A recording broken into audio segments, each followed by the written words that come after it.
episode of Top of the Morning is brought to you by Edward Jones financial advisor Kelly Harmon, providing you with well-researched guidance backed by Edward Jones' extensive team and technology that help you prepare for retirement, children's education, or other financial goals.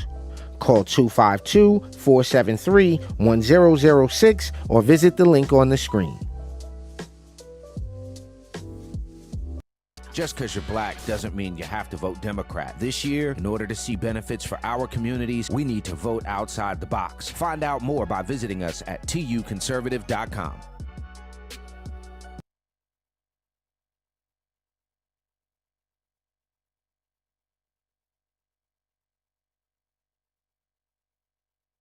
This season of the Urban Conservative Podcast is brought to you by Newton for Senate, working to improve education, reduce taxes, and keep North Carolina #1 for business. Find out more at newtonforsenate.com. This episode of the Urban Conservative has also been sponsored by Case Technology Consulting. Help your business get value out of its data and become more efficient and streamlined. Case Technology Consulting. Check out the link in the description.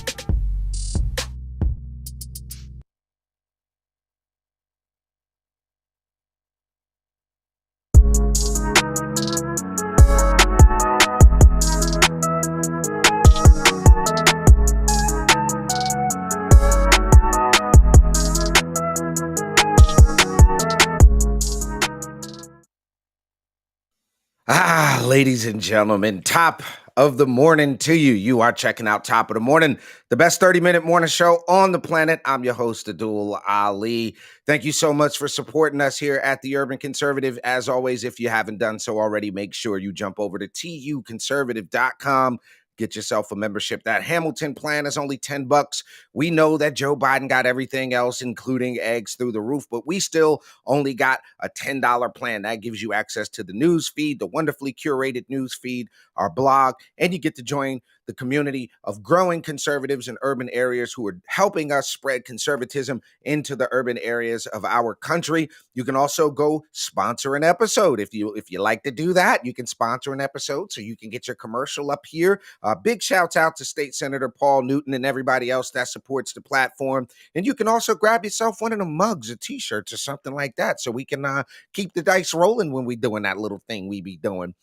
Wednesday, March the 1st, 2023, ladies and gentlemen, it is an amazing, amazing day. We're doing something normally we don't do on the morning show. You know, if we have guests on the morning show, it's got to be serious business. It's got to be exclusive. It's got to be serious, super serious. And this morning, ladies and gentlemen, do we have a guest for you? We are going to be joined by a mover and a shaker in North Carolina politics. And I am going to just say this. A lot of folks, when I told them this brother was coming on the show, were very excited. Dan is the immediate past chairman of the Union County GOP. He serves on the Union County, the state, North Carolina GOP, and the 9th District Executive Committee. In addition, he is the chairman of the Hornets Nest Republican Club and the vice chair of the NCGOP Plan of Organization Committee. Now, I'm going to reserve my mugshot until this brother comes on, but without further ado, ladies and gentlemen, y'all please welcome to Top of the Morning our good friend Dan Barry. Dan, welcome to Top of the Morning, sir. How are you? I'm great, and I'm going to let you record that intro so I can use it everywhere I go. All right, fantastic. Super. So look, I told you before the show, we do a mugshot thing. Let's get your mugshot. What you mugshotting with today? What's on Well, your, I don't know what side you want, but we'll put that side up first. There you Okay. go. Carolina. It's the Carolina Panthers. All right, fantastic. There it goes. There it is. What's in that cup this morning? What you sipping on? I'm drinking a little French roast. So in honor of Dan coming on the show, I broke out my superhero mug. Because you're a political superhero to many. So I busted out the Marvel mug in honor of Dan Barry today. So Dan, you have been involved in politics for a while, multi-generationally, as I've heard. And, I'm going to jump right into this. We have in 2024 coming up a very important governor's race here in North Carolina. There's already one. Josh Stein has already announced his candidacy for governor, and then there's a presumptive other candidate that's supposed to be announcing. How does this go in North Carolina? Do we have a North Carolina primary for governor on the Republican side? What does that look like to you? Well, thanks. And thanks for having me on, Addul. And I think it's important, just as a caveat, if we're going to talk some politics here, that we make sure that you understand that I'm not endorsing anybody. I'm not endorsing party candidates. I'm not endorsing candidates for public office at this point, for sure. I think on the Democratic side, we see exactly what's going to happen. There is some rumor that Beasley may enter that race, and that would be extraordinary. On the Republican side, you've got, right this minute, 3 or 4 people that are serious. Of course, you got to consider Mark Robinson, Lieutenant Governor, running for governor. Word on the street is that Dale Falwell will run. Right. If we could blend those 2 people together, we would have the ideal candidate. I mean, you got just wicked financial brains in the treasurer and the best Republican stump speaker, bar none, in the country in Mark Robinson. It's going to be an extraordinary fall. So if we had a Mark Falwell son or a Dale Falwell, we'd be in okay shape. Both these guys are good friends of mine. I've been, as you mentioned, multi-generational. I've been real involved for 30 years. And vibrant primaries sharpen steel and prepare candidates for the general election. I'm all for primaries. I don't, these guys that roll through with no primary and then they hit a general election and sometimes they hit a brick wall. Right. So it's important. It's going to be really interesting to see how both of these individuals who come out of the hard right side of the Republican Party move left just enough to build coalitions with independent voters and with urban voters to push them over the goal line. Because in North Carolina, we're a purple state, and anybody that doesn't believe that doesn't understand that it takes independent voters voting for Republicans for us to win. And so we've got to figure out how to do that and do it quickly. We don't have a lot of time on our side. So you just touched on something in relation to this governor's race, and then this I've heard folks in our party say this on both sides. We're no such thing. We're not a purple state, and others folks say we're a purple state. Are we by definition purple? I mean, just based on the numbers alone, if we were to take how we feel out of the equation, just based on the fact that we're outnumbered by Democrats and unaffiliated voters, by virtue of that, makes us a purple state. No. Well, I don't like putting people in boxes. Right. Okay. You and I are friends. We've known each other for 6 or 7 years. It is a media classification of our state because of the mixture of not the registered voters, those who actually go to the polls and vote. Right. Big difference. If you look at a congressional district, 750,000 people in that district, but only, let's say 400,000 are registered vote and only 200,000 actually go and vote, right? So you got to look at that. And yet the congressperson represents the entire district. In North Carolina, it's intriguing as we've seen this shift from the Republican and the Democratic Party into this new unaffiliated population. Some of that is and I'll mess up these terms, Gen X, Y, and Z, right? The new young phenomenon that don't like to be tied to a group, that don't want a title, that don't want to be said, I'm Gen Z or I'm a Republican. I'm an American, I'm a voter, and I'm going to vote for what's best from my perspective. Right. And then we got to figure out how to brand and message, and that's a whole nother subject. So before we go to break, I think you touched on something. I know we in North Carolina, we're kind of closing that registered voter gap with the Democrats, at least. I mean, we've got a lot of work to do to catch up to unaffiliateds, but we're closing that voter gap with the Democrats, with them electing a new 25-year-old young lady to run their party. Do you believe that gives us an opportunity to kind of close that gap even more? Because I doubt very seriously this young lady, she's going to be able to pull off the job that she needs to. But is that a help to us or a hurt to us that they've put that young lady in there? I think it is neither. It's an indictment of the old style Democratic Party Mm, in the state of North Carolina. What we've seen is a hard shift from my generation of more conservative Southern Democrats hmm to a closer reflection of the national liberal agenda embodied by this new group of young Democrats that have taken over the state of North Carolina in Democratic Party. All right, so y'all don't go nowhere. We're going to take a very quick commercial break here on Top of the Morning. We're kicking it with our good friend Dan Barry. We're going to talk about presidential stuff after the break. Y'all don't go nowhere. Get a cup of coffee and come right back to enjoy Top of the Morning.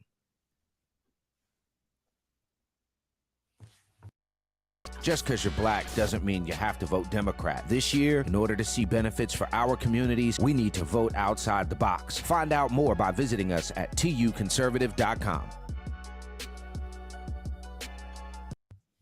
Welcome back to Top of the Morning, ladies and gentlemen. You are checking out the best 30-minute morning show on the planet. I'm your host, Addul Ali. I'm joined by my good friend, Dan Barry. We are talking all things politics this morning. I am just proud to have you on the show. I know we've been trying to make this happen for a minute, and got to give a big shout out to all our friends in Moore County. I got a couple of good mornings from Moore County, so shouts out to y'all, and I will see you at your convention on Saturday. Looking forward to being with you all there. Now, Dan, you touched on the national Democrat scene. Now, I'm just Joe Schmo living in Charlotte, don't know too much about politics, right? And I hear and I know, all the noise on the right about Donald Trump, Ron DeSantis, and all of that. But what's not often being talked about in the media is the Democratic side of the aisle. Okay, I know that there was a couple of people have already announced on the Republican side that they're running. What does this look like on the Democrat side? And does Roy Cooper throw his hat in the ring to become the president? Is that a thing?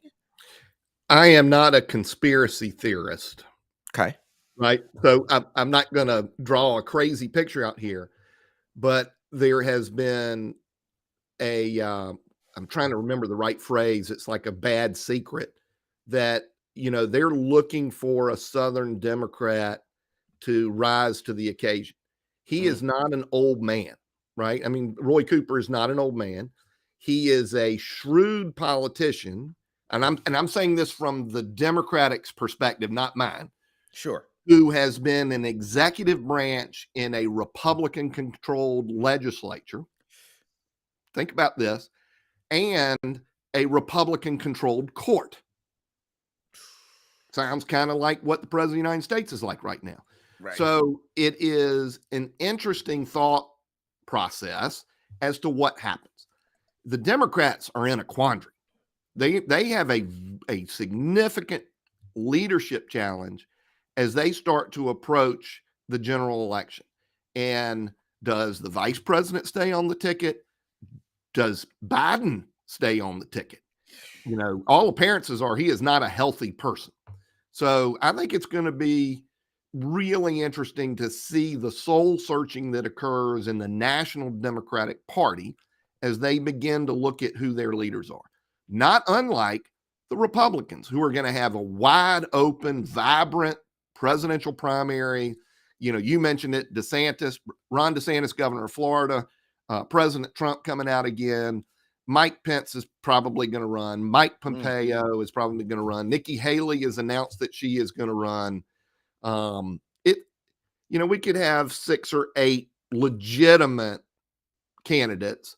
I believe on the Republican side, that field will narrow very, very quickly and coalesce around 1 or 2, and then one individual will obviously kind of leap forward as we move through primary season, and the undercard is running for vice president. Right on. So, in something you mentioned with this national crisis, identity crisis, Democrats are going to have to figure it out. And to your point about Cooper having to deal with Republican legislatures, doesn't that position him well to be able to say, hey, look, I got all of this done? And doesn't he get to take credit for all the work that the North Carolina General Assembly has done? Like, he could get up there and be like, I lowered taxes and I did this and I did. I mean, he could technically say that, right?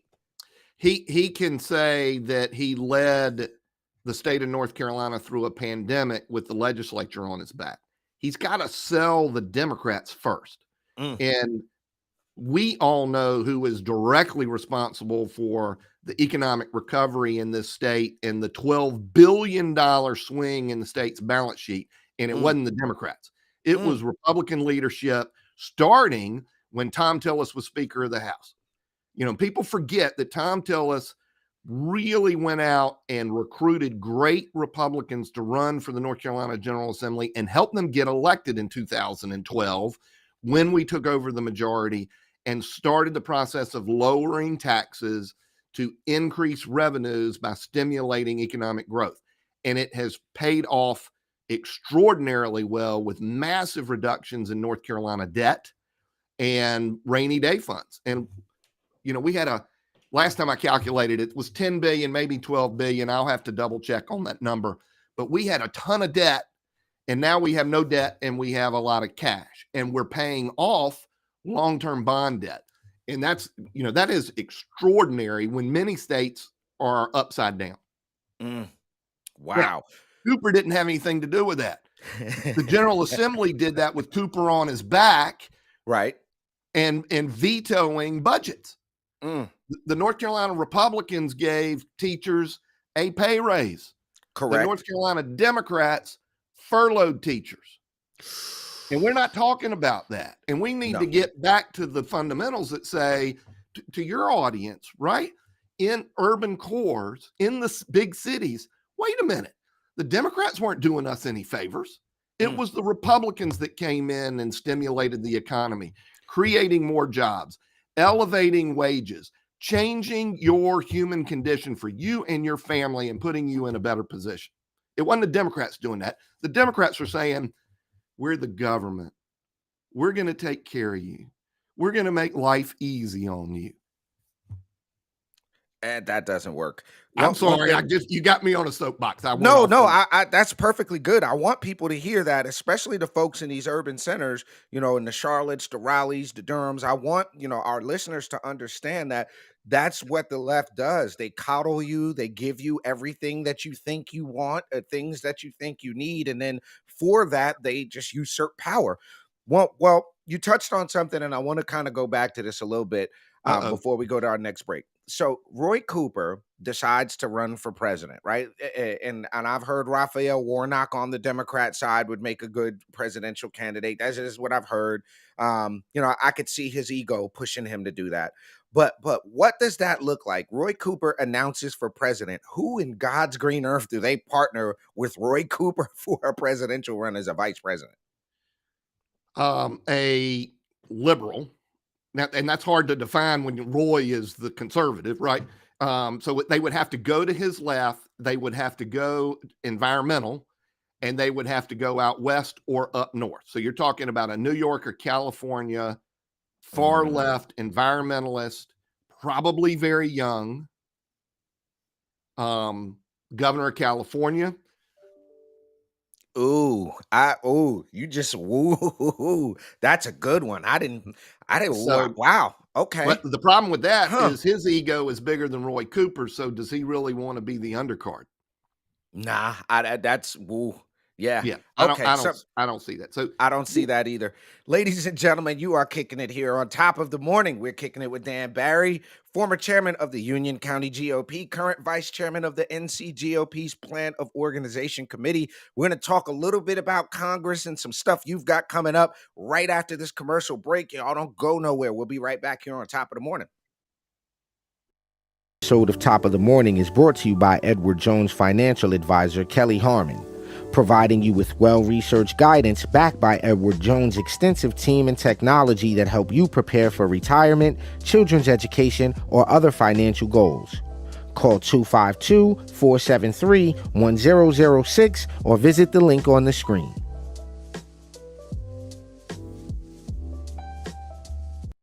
Just because you're black doesn't mean you have to vote Democrat. This year, in order to see benefits for our communities, we need to vote outside the box. Find out more by visiting us at tuconservative.com. Ladies and gentlemen, you are kicking it here on Top of the Morning. I'm your host, Addul Ali. This coming Friday, ladies and gentlemen, you do not want to miss this. 5 p.m. this coming Friday, March the 3rd. We're going to have Brian Glaze Gibbs on the show. I always get tongue twisted. I just call it Brother Glaze. But you do not want to miss this. If you know who this brother is, if you don't know who this brother is, you do not want to miss this interview. This is going down Friday the 3rd at 5 p.m. We're going to be talking about the criminal justice system, what criminal justice reform actually looks like, this brother's experience coming up through the crack epidemic of the 80s and 90s, his time in prison and what that did and how he changed his life around and all that good stuff. So again, Friday the 3rd, right here on the Urban Conservative, we're going to be kicking it with Brian Glaze Gibbs. Right now, we're kicking it with the homeboy Dan Barry, North Carolina politics extraordinaire. We're talking now, we're going to kind of shift a little bit. We watched at the beginning of this Congress, Dan, a very interesting happening in the vote for speaker. I think, what was that?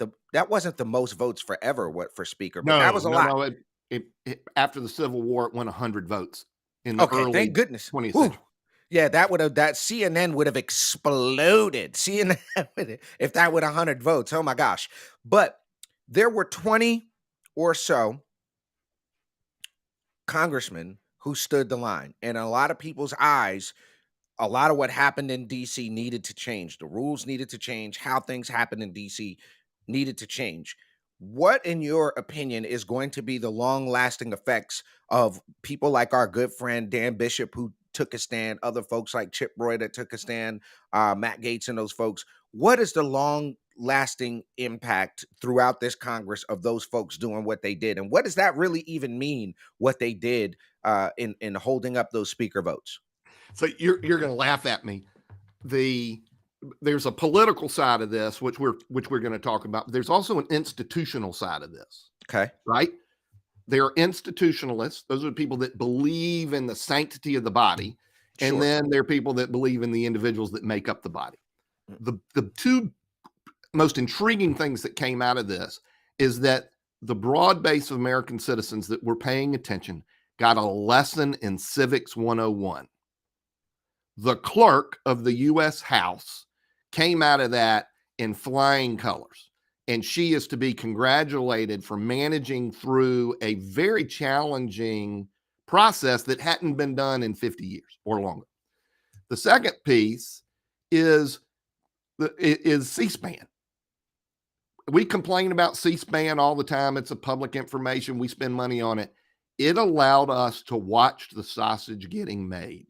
Right. And so that we could hear Chip Roy give the best speech on the floor of the U.S. House I have heard in a decade. We could hear members of Congress materially influencing the outcome rather than speaking to themselves in an empty chamber. And that occurred because roughly 20 members of the Republican caucus said, stop. That's the role of conservatives, to say, stop. Let's think through this. I am a budget hawk. We are spending money that we cannot afford to spend. We are financing ourselves off of the back of China. We will become an enslaved state to China if we don't fix that. Chip Roy, Dan Bishop, Ralph Norman, all three, two of whom are close to us. Ralph Norman is 10 miles one direction. Dan Bishop is 2 miles one direction. Patrick McHenry is right up the road. When you start to look at who was involved in creating the new rules package, which allowed members of our caucus to actually debate finance bills, tax bills, true legislation, those individuals that were involved in that, look at this. North Carolina, Dan Bishop, Richard Hudson. Right on. Arm wrestle. Patrick McHenry. Right on. Ralph Norman. 4 of those 20 are right here. Right. And then you have Chip Roy. from Texas, who I think was the key negotiator with Patrick McHenry from North Carolina to create that new rules package. And we're fortunate to have Chip Roy coming into Charlotte with Dan Bishop and Ralph Norman to speak the end of next week, 2 weeks from now. It's going to be fantastic. So we're going to plug that event here in a second, but I got a question. Knowing that those folks did what they did, those roughly 20 members of Congress did what they did, and those rules and those things obviously got the institution closer to, as much as we can push it back to what the founders envisioned that body to be. How does that, on the backs of that type of institutional work, how does the average Republican help the party now that those institutional changes have been there? What does the average rank and file Republican do at this point to back that play, as it were? Well, when you and I talked yesterday, and I don't think it's any secret, you have 3 Republicans parties. You have the grassroots, the folks that are out there day in and day out getting it done. You have the donor class, and you have elected officials. And the real question is, if you are if you've ever written a check to the party, ever written a check to the candidate, ever attended an event, you're in the donor class. We don't like to think of it, because if you only wrote a $20 check, you don't think you're a big donor. Oh no, you are part of the GOP establishment, and you are in the donor class. That's I'm establishment now. You, my friend, are as establishment as they get. Oh my gosh. Right. All right. So I'm calling it out. I'm calling it like it is. Okay. I'll wear it. If you've been to a GOP event, if you're a precinct chairman, county chairman, district chairman, serve on it, you're establishment. And we laugh when you're outside of that group, because we like to throw rocks and mud and say, oh, I'm anti-establishment. Y'all are broken. I got to fix it. And then you get there, and what happens? Your establishment. And your job is to do what? Protect yourself, protect my power. What power does a district chair have? None.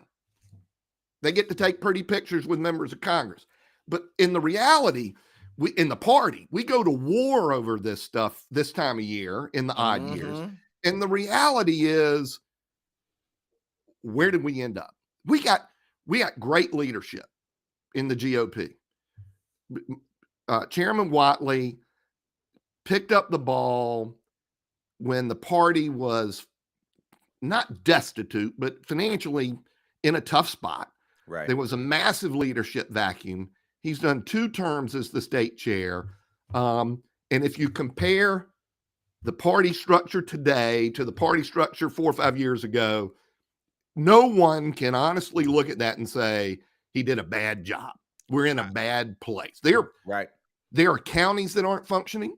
Absolutely. There's some districts that don't function. But the reality is he's done a pretty good job. Would you or I, or maybe some others, done some things differently? Without question. That's what makes us Republicans. We don't always agree on everything. Right. I would have embraced more of the grassroots than he has. I would have tried to broaden the tent and not have so narrow of people influencing the strategy and what we were trying to do. But that's his style, and he's sitting in the chair. So he runs with it. I think we have a unique opportunity this year from the party base, right? Looking at county conventions, district and state conventions that are coming up, to say, do we have the right people in the right seats to be successful in 2024, which is going to be an extraordinary election year in North Carolina as we look at presidential and gubernatorial races, and then setting us up for the 2026 U.S. Senate race. So, when I look at the wide array of the party right now, sure, I'm frustrated district conventions, and this is granular stuff your audience doesn't care about, but got punted out until next year, whenever the chairman calls it. But the reality is, we got an election to win. Right. And we need to quit taking shots at each other and start taking the shots at the Democrats. We need to quit weaponizing our processes and our plans to attack each other and start focusing on the real adversary, which is crazy radical wokeism that is imbued in the Democratic Party. And guess what, Addul? They're coming after you, and they're coming after me, and they're coming after your primary audience. Absolutely. Ladies and gentlemen, you heard the brother Dan Barry mention this. This event is going to be going down. You do not want to miss this at all. He's got our good friend Dan Bishop coming into town. This is the Hornets Nest Republican Men's Club Congressional Update with Chip Roy and Dan Bishop. It's going down Thursday, March 16th from 6 p.m. to the Levine Senior Center. If you want to get tickets to that, please visit our page, The Urban Conservative, on Facebook, Instagram, YouTube, or look up the Hornets Nest Republican Men's Club so that you can get yourself hooked up and have, I already told you, Dan, I just want to shake Chip Roy's hand. I watched the video last night. That dude's full of fire, bro. He's absolutely full of fire. So it's like I said, he gave the best speech on the floor of the House I've heard in a long time. Absolutely. So, ladies and gentlemen, please, if you are in the Charlotte surrounding area, Union, Gaston surrounding area, tickets are going fast. I know I already got mine, but please visit the Hornets Nest Republican Men's Club. Come hear a congressional update with Chip Roy and our good friend Dan Bishop. I happen to be Dan Bishop's county chairman right now, so super plug for Dan Bishop. But please support the Hornets Nest Republican Men's Club. We're looking forward to being a part of that event. You'll see some pictures from us on the Urban Conservative when we get there. Dan, I got to tell you, man, it's been an honor and a pleasure to have you on the show. If people want to keep up with you and all the things you've got going on, how do they do that? Well, I hadn't updated my website in a while, but it's Right Course, RIGHT Course with Dan Barry. I've got a blog and a podcast out there. I will hit the recording studio again here shortly as we move into election season. Of course, on Facebook, social media, Twitter, that's a great way to find me. Absolutely. So, ladies and gentlemen, we've been kicking it with our good friend Dan Barry here on Top of the Morning. My name is Addul Ali. I got to give a big thank you to all of our sponsors and underwriters as always. A big shout out to my twin brother, Raheem Architect Soda, for holding down production in the background. As always, we hope you have a powerful, positive, and productive day. We'll catch y'all tomorrow morning right here on the Urban Conservative for Top of the Morning. Y'all have a good day and we'll holla. Peace.